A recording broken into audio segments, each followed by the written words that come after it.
Les chansons composées par Adolphe Lotine Samé, plus de 400, d'un style tout à fait particulier, sont aujourd'hui reprises par les jeunes générations. Lotine Samé était de mère érudit.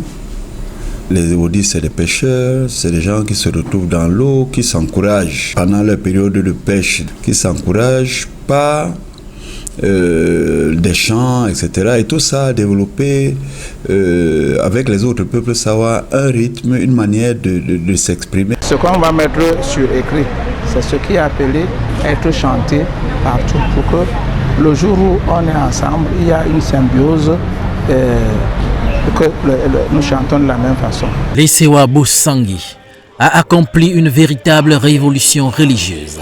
C'est la première musique non occidentale à accéder à la célébration de la liturgie chrétienne.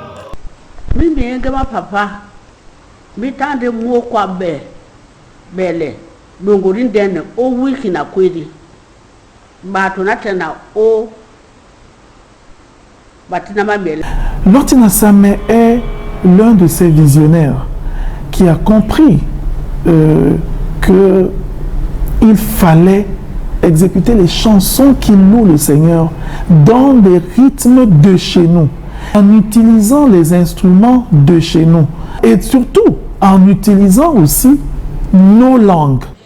Les jeunes gagnent aujourd'hui à savoir que Lotine Samé leur a déblayé le schéma. Nous nous devons de pérenniser son œuvre. Nous devons de porter cette culture pour laquelle il a, pendant très longtemps, combattu. Nous, les successeurs de Lotine, nous devons tout faire pour éviter qu'elle ne disparaisse. Lesewa Bosangi, qui aujourd'hui encore garde toute sa noblesse, gagnerait à être révalorisé, car il s'agit d'un fonds musical, culturel, d'une richesse inépuisable, qui inscrit à jamais Lotine Samé dans le panthéon des chantres de l'inculturation du culte chrétien. Lotine Samé est un pur produit de son temps, puisque ce qui l'emportait chez nous, c'était la culture orale. Peut-être qu'il faudrait que quelqu'un qui est important s'empare d'une de ses œuvres.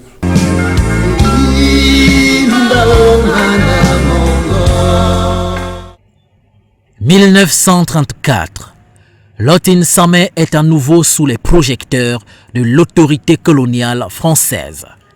Il est taxé de politicien dangereux, de germanophile. Il subit de terribles brimades morales et physiques. En 1940, il est jeté en prison.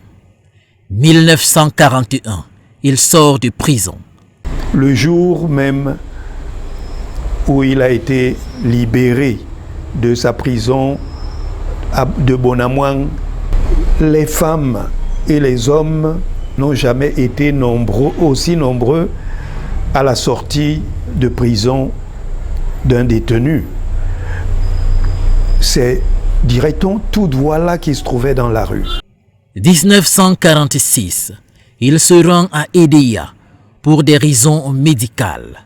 Malheureusement, il y trouve la mort le 29 décembre des suites d'une opération chirurgicale.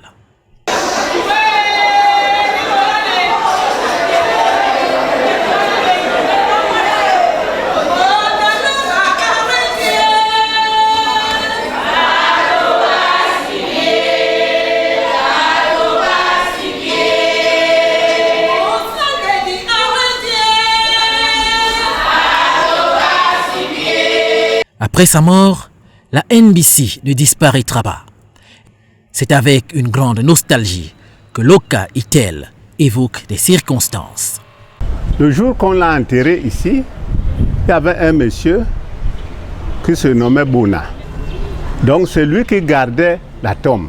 Ici, il n'y avait que l'église.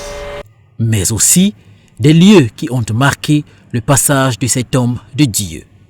C'était comme une piscine.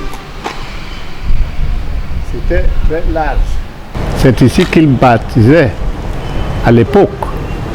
Cet immeuble, c'était là où Lotna Samé avait construit sa deuxième église. Les murs étaient en bambou. À l'époque, chacun amenait sa tôle et son nom dessus. Il y avait ici la direction. Il y avait en même temps l'école. Après, la direction était transférée à Bonelang, où elle se trouve actuellement. Dans aucun ouvrage scolaire, on ne trouve l'histoire de ces personnes. Comment les enfants vont-ils savoir qui ils sont? Lorsque nous mettons donc en lumière ce combat de Lotna Samé, c'est justement pour qu'il puisse servir d'exemple et de modèle aujourd'hui pour impacter positivement la marche de notre pays. Adolphe Lotna Samé, rien d'étonnant que ses actions aient inspiré des patriotes qui, après lui, se sont battus pour la libération du Cameroun.